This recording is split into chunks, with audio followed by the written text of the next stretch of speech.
Kami akan jelaskan dengan kondisi kekinian yang lagi hit pada akhir-akhir ini, yaitu analisis tentang hak atas tanah di Kabupaten Tangerang, Kabupaten Sidoarjo, dan Kabupaten Bekasi. Next, Pak. Untuk Kabupaten Tangerang, untuk Kelurahan Kohot, Kecamatan Pakuhaji, dan Kabupaten Tangerang, yang rame di sepanjang pagar laut yang isunya 30 km itu, kami nanti akan sampaikan satu persatu. Kami temukan memang ada hak atas tanah di sepanjang pagar laut itu di Desa Kohot, Kecamatan Pakuhaji.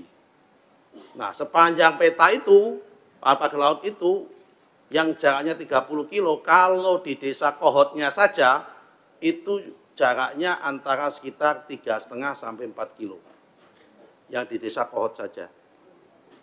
Itu terdapat 263 bidang hak guna bangunan dan 17 bidang hak milik. Hak guna bangunannya 263 itu kalau di total jumlahnya 390,798,7985 hektar. Kemudian hak miliknya 17 bidang 22,933,4 hektar.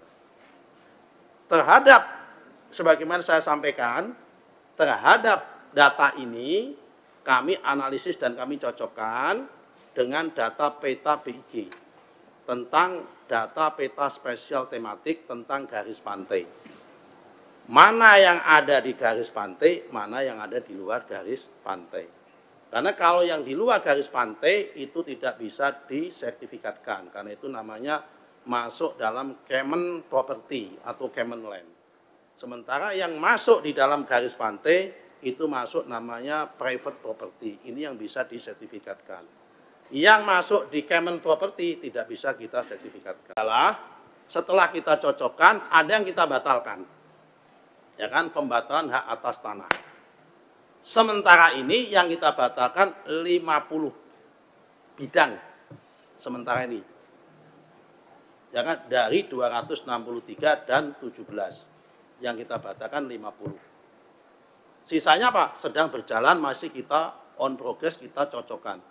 Mana yang di dalam garis pantai, mana yang di dalam luar garis pantai. Apakah nambah? Potensinya bisa nambah. Karena kita baru bekerja praktis baru 4 hari.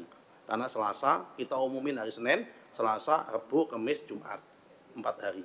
Kemudian pembatalan hak atas tanah bagi yang prosedurnya tidak betul.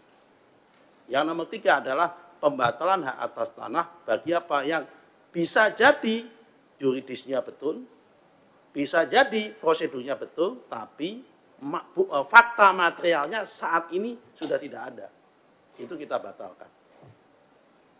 Nah, kemudian nomor 2, kita melakukan audit investigasi terhadap proses penerbitan sertifikat tersebut. Dari hasil audit tersebut, kita merekomendasikan pertama, rekomendasi pencabutan lisensi kepada KJSB, Kantor Jasa Survei Berlisensi. Karena yang melakukan survei dan pengukuran itu perusahaan swasta. Karena di kita menggunakan 2 survei. Pertama, survei oleh petugas ATR BPN. Yang kedua, bisa lewat jasa survei berlisensi, tapi disahkan oleh petugas ATR BPN. Nah, kemudian kita memberikan sanksi berat, pembebasan dan penghentian dari jabatannya pada mereka yang terlibat kepada 6 pegawai dan sanksi berat kepada 2 pegawai. Nah, nama-nama pegawainya siapa saja kami nggak bisa sebut, ya kan? Kami hanya sebut inisial. Yang pertama adalah JS, Kepala Kantor Pertanahan Kabupaten Tangerang pada masa itu. Kemudian SH, KA, XPLT, Kepala Seksi Penetapan Hak dan Pendaftaran. Ini 8 orang ini yang sudah diperiksa oleh inspektorat dan sudah diberikan sanksi oleh inspektorat, tinggal proses peng-SK-an saksinya dan penarikan mereka dari jabatannya tersebut. Lanjut. Nah, berdasarkan Permen ATR BPN nomor 16 tahun 2022 tentang kewenangan penerbitan hak atas tanah, penetapan hak atas tanah atau pemberian, kita itu mengenal dua. Pertama adalah pemberian dalam bentuk konversi dari GIRIK menjadi SHM, sama pemberian hak dari tanah negara menjadi HGU, HGB maupun hak milik. Nah, hampir semua proses yang terjadi ini prosesnya adalah konversi dari GIRIK. Rata-rata GIRIKnya tahun 1982. Jadi ini tidak pemberian hak baru.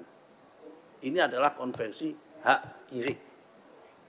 Nah, supaya tidak liar, memang di kita ini mengandung ataupun menganut prinsip full delegasi.